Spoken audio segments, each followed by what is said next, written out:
Hello, welcome to the Sideboard here at the StarCityGames.com Modern Open in Columbus, part of the SCG Tour, brought to you by Ultimate Guard. I'm Nick Miller, alongside Edgar. Magalhaes, how you doing, sir? I'm doing good, how about you?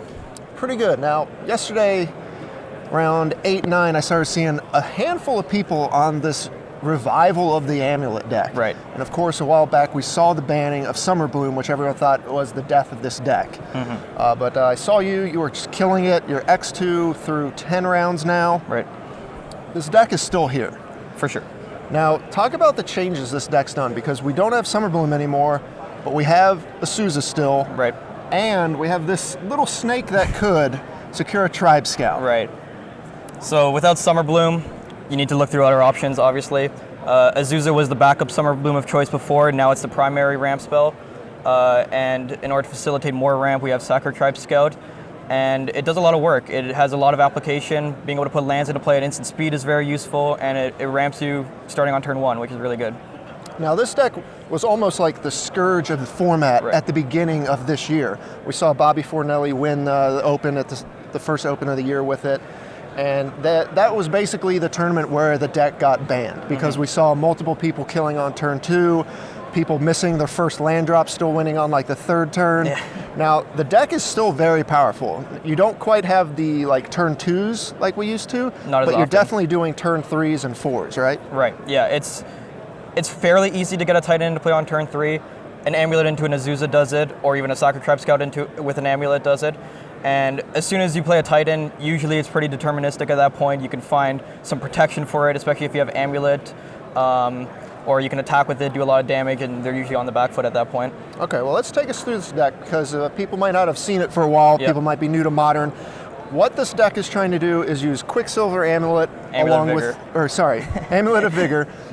The other one is like a commander card, Yeah. I think. Along with the Karoo lands from Ravnica, which of course you're using Simic, Growth Chamber, and then you have these other combos. So take us through the combos in the deck in which you kind of use the Primeval Titan to allow these super busted turns. Okay, so when you play Titan, if you have an Amulet in play, you can fetch up a Boros Garrison and a Slayer Stronghold, and they'll both untap, and using those you can produce the 2 mana you need to give the Titan haste, and at that point you can get whatever you need for each situation. The go-to is to find a Simic Growth Chamber and a Teleria West, because by picking up the Teleria West, you can transmute for another Titan, and it's like a Squadron Hawk, and they can't just keep killing the Hawks, because there's going to be more of them after. Right, you use Teleria West to tutor for a Summoner's Pact, Right. which then allows you to get the Primeval Titan. yeah.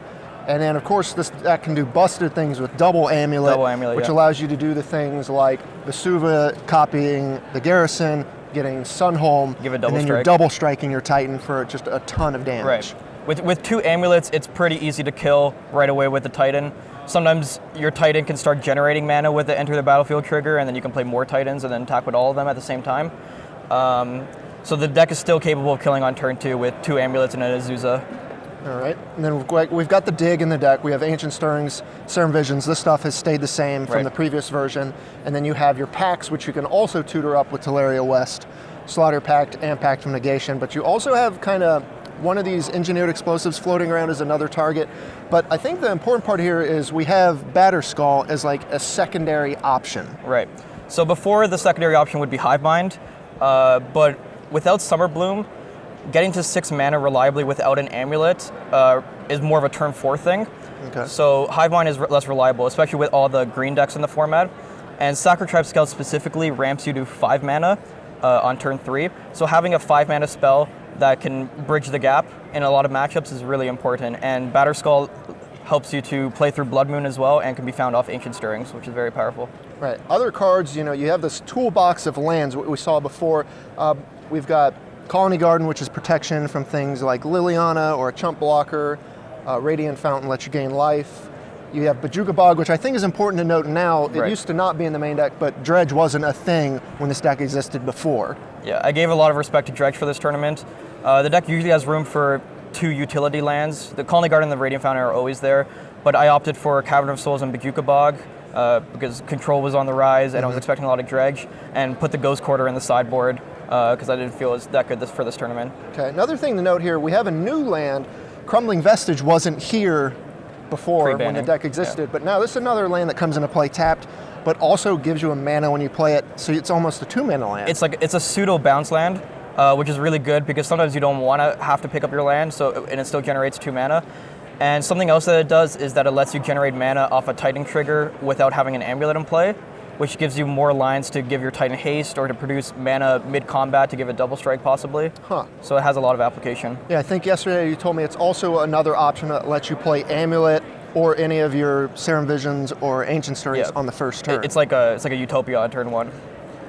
Okay, let's take a look at the sideboard because we kind of seen what this deck does. It just produces a Titan as soon as possible, forces them to answer it. Even if they do answer it, you're finding another Titan within another turn or two. Right. All right, so we have kind of the go-to options back in the day were extra creatures. You have Hornet Queen and Thragtusk as your secondary threats. Right. They're really good against the mid-range decks. Hornet Queen is really good against some of the creature-based aggressive decks that kind of have to play a little bit slower against you to interact with you, so they don't die to a quick Titan, so you can land a Hornet Queen and that usually stabilizes the board. And then Thragtusk and Obstinate Baloth are really good against Jund specifically because they're hard for them to deal with, and Obstinate Baloth you can pact for in response to a Liliana Plus, which is usually a blowout. That's comical. Yeah. We also have the Sweepers. Fire Spout is your option here along with another EE. You have some Dismembers and Swan Songs as kind of like answers to different things, but you said you moved the Ghost Quarter. You also have Malira here, because back in the day, Infect was definitely one of the decks that preyed on Amulet. Right. Infect's still pretty popular now. How's the matchup these days? I actually think the matchup got better than it was with Amulet, or with Summerbloom, because before the problem would be that they would Spell Pierce your Summerbloom and you'd basically be dead. They could play a Glistener Elf on turn 1, Spell Pierce on turn 2, and you don't have enough mana to interact. But now with Sacred Tribe Scout, you can get under their counter magic, and it actually provides a blocker for Glistener Elf, which is their most powerful option because they're trying to be fast. And because of Sacred Tribe Scout, Malira got more powerful out of the board. I didn't actually like it before because you could only pact for it after a Summerbloom, and at that point you would just get a Titan anyways. But now if you play a turn 1 Sacred Tribe Scout, you can pact for Malira on turn 2, and with the Scout put a land on your upkeep and pay for the pact on turn 3. So it allows you to play Malira on turn 2 very reliably. Huh. Okay. How is the rest of the format? Because obviously Modern is a different, world now than 11 months ago. How else is the rest of the format for this deck? I think it's pretty good. The only deck I'm worried about really is Death Shadow. The Engineered Explosives help there, but they can be really fast and disruptive with Thoughtseize. But there's still a lot of mid-range decks. I feel Dredge is a good matchup, especially with the Bajukabog in the main deck. And overall, I feel very confident about this deck in the current format. Okay, well, you're 10-2. Are there any changes you're looking to make, or are there cards you're trying out that didn't quite make the cut this weekend? I was playing a Loaming Shaman in the sideboard for the Dredge matchup, but felt I didn't need it. The Spell Guide in the board is a little hit or miss. It's really good in your bad matchups, but it's kind of hard to find, and it's a little bit low impact in some other matchups, so it's probably not necessary.